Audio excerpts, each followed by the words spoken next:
Please find a multimeter and adjust the switch to 20 DC. 20 DC. Please unplug this blue cable and use the multimeter's probe. Touch the two pins inside of the red joystick, and the voltage is about 13.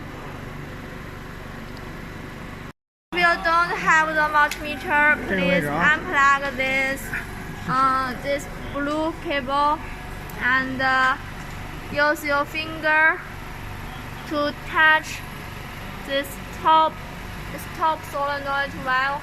有没有细口感？ And please use your finger to touch the top solenoid valve. And when you disconnect this cable and plug in, you can hear the sound, and you can also have a feel